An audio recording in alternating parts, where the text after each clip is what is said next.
What's up, guys? I just took a shower.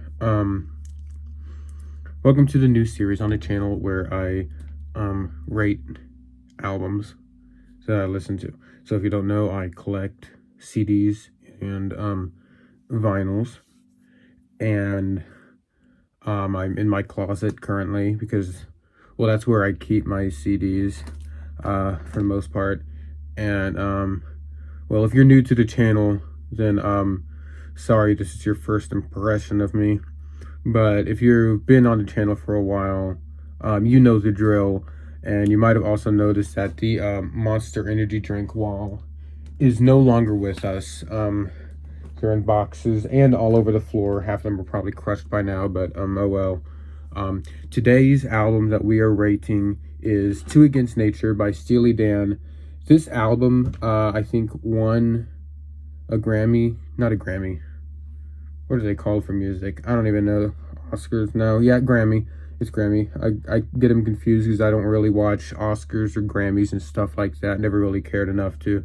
But I'm pretty sure it did win a Grammy in 2001, I believe. And I think it was for Album of the Year, which is surprising because, I mean, it's 2001. Who's going to be listening to Steely Dan? A lot of people, actually, probably. But I won't say it's their best album, but I do really like this album. I actually got this, well, actually, my grandpa ordered it, and he didn't like it. He likes the older Steely Dan stuff. So he didn't really like it, and he knows I like Steely Dan a lot, one of my favorite bands, so he gave it to me. And so I'd been wanting a copy of this. He also got Everything Must Go, which I will do a review on that too some other time. And he didn't like that either. But he got this, he gave it to me, and it's kind of funny because about a week later I was looking around in a thrift store and I found a copy of it for like $4. But I got this one for free, so hey, I'm not gonna complain. Favorite songs on this album are What a Shame About Me, Two Against Nature, Jack of Speed, Cousin Dupree, and Gaslighting Abby. Just to name a few of the good songs that I think are really good. Overall, I'd say it's about a 8.5 out of 10 album. But at the same time, Steely Dan tends to never really put out bad albums. I've always thought, and I'm only 18. If you didn't know, actually, I had a birthday on the 2nd of March. So this is my folks that have been onto the channel for quite a while. I am 18 now, so if I get drafted to go blow shit up in Eastern countries, then I just disappear someday. That's what happened. Probably. I don't know. But honestly, a really good album. I think this is actually remastered, but I'm not sure. It came out in 2000. And it kind of funny because in one of the songs, I think What a Shame About Me, they pointed out that, you know, we're starting the new century. And so it's kind of cool because they put it out in 2000. So it's like coming strong to the 2000s with a Steely Dan album. I do think, though, that it's produced by Walter Becker and Donald Fagen, not Gary Katz. And I think that, and I'm honestly surprised at the quality of the audio and stuff like that, because I mean, I obviously trust Walter Becker and Donald Fagen, but I honestly think that they are lyrical geniuses and musical geniuses in every which way.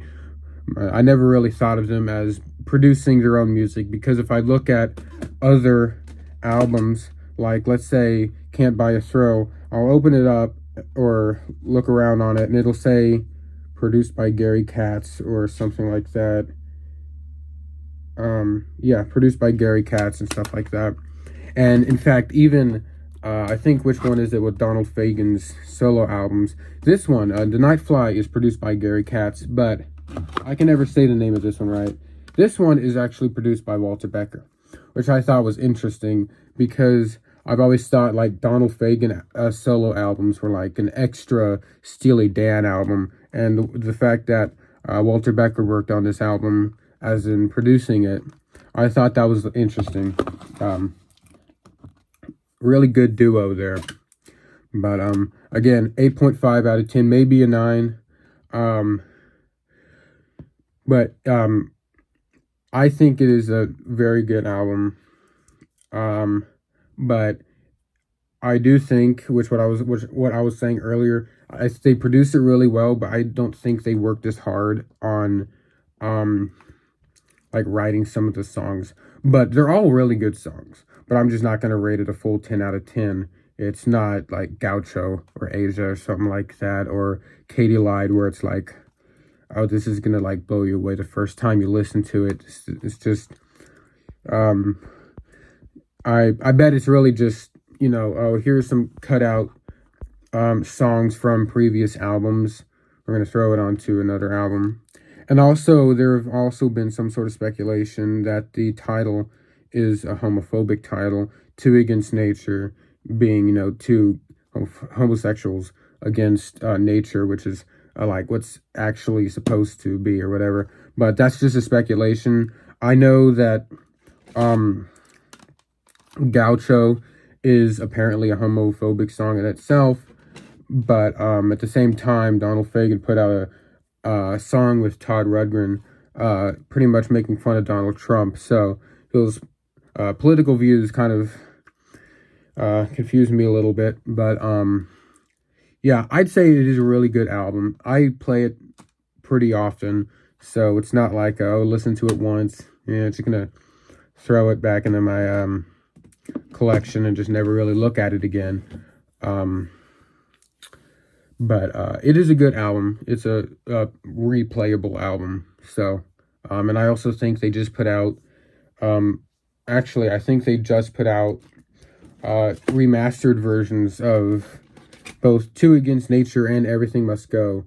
Everything Must Go came out in 2003, so 3 years after this one. But, and also, this is actually, believe it or not, one of my first introductions to Steely Dan. The first Steely Dan, not this one exactly, I don't know what happened to the other one, I think it broke, but one of the first Steely Dan albums that I actually owned. And it was just a CD, so that's why it probably broke. But, yeah, good album. One of